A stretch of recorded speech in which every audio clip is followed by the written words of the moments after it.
Welcome back to the Black and Gold Report, again joined by Coach Lars Anderson of the women's soccer team. Overall, the team has had a little trouble getting off to good starts. You've started slow in the first half in several of the games so far. You've had to rely on some late goals to either tie it up or to pull the win out. To what do you attest to this? Why are they starting off relatively slow?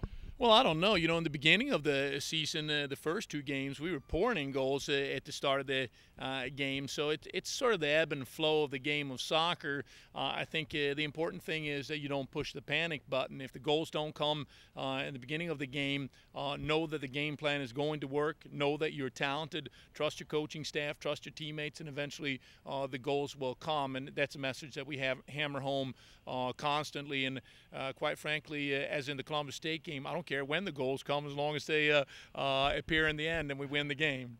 You've had a lot of games relatively close together on the road. Your next two are going to be one day apart. Do you worry about fatigue? Certainly that is a factor, and we try to take that into account in the way we set up our training schedule. We have more rest days, complete off days than we've ever had before. As a matter of fact, yesterday was a complete off day. I didn't see the players. The players didn't see me, and I think we both liked it that way. We spent 3 days together, and we needed some time apart, and we needed some, obviously, rest to recover physically. But that is obviously part of the equation. Hopefully they were in class at the very least, right? Of course they were. Well, you've already had also 2 overtimes so far in the first 5 games. What's the mentality that goes into an overtime match? I mean, it's a golden goal situation. I know a lot of coaches don't like the golden goal necessarily. What's your take on it? I love the golden goal. You know, when it works in our favor, I love it. When it goes against you, it's unfair, and it should be abolished from the game. No, in all seriousness, we take great pride in our fitness level, Kevin, and you know, not to sound overconfident here, but when we go in an overtime situation, I assume that we're going to win, and I think our players assume that we're going to win. And historically speaking, touch wood, we have won an enormous amount of overtime games, and I think that is, you know, a direct result of our conditioning and the work we put in. All right, let's talk quickly about some of the games coming up. You've got 2 games in a row.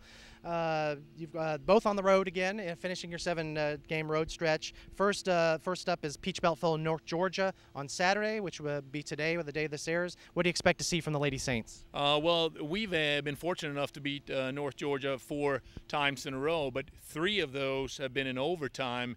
They're an incredibly talented team. They're well coached, and I expect nothing but just an absolute hard-fought battle. And you know, we look forward to it. It's going to be exciting. Okay, and then right after that, you've got a game against Young Harris, who frankly I'm not that familiar with. I know they've recently, they're a provisional Division II team right now. What do you know about the Mountain Lions? You know, I got to be honest with you. I haven't gotten that far in our scouting reports yet. I've seen some of their results, but I know very little about them at this point. But come Sunday, we will have a full scouting report on them. Okay, well, let's talk about Brittany Bennett real fast. Arguably one of the best goalkeepers in the Peach Belt, if not Division II. We've talked off camera. You said she could play at a number of Division I schools, even some upper-tier Division I schools. She's only allowed 1 goal so far this entire season. What does it mean for you and for your team knowing that you have a keeper like her between the sticks? Well, we trust her enormously. I mean, we had the good fortune in 2008 of having Whitney Beverly as a first-team All-American, so I think we know that Brittany is cut of the same cloth. She's an unbelievable goalkeeper, and we trust her. The defenders in front of her are also very good, but it is good to know that if something goes wrong, you have that last defender back there in Brittany, and she's just come up huge, and we count on her tremendously. She's unusual for a keeper in women's soccer in that she comes off her line pretty commonly, right? So talk about that. She's a very aggressive keeper. She plays the angles, and we have the good fortune of having Sean Brennan as our, you know, our goalkeeping coach, and he's done a very good job with Brittany.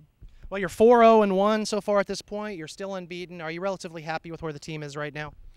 Kevin, I'd like to be 5-0. That's, you know, but no. To be honest, yes, I'm happy with where they're at. But it's a marathon, not a sprint. So we got lots of games left to be played. And I know that you're excited to get back home in a couple of weeks and start playing some home matches, right? It will be nice to sleep in our own beds. Yes. All right, Coach. Thanks a lot. Good luck this week against the 2 opponents. And that's all the time that we have for this week's edition of the Black and Gold Report. Until next week, go Braves.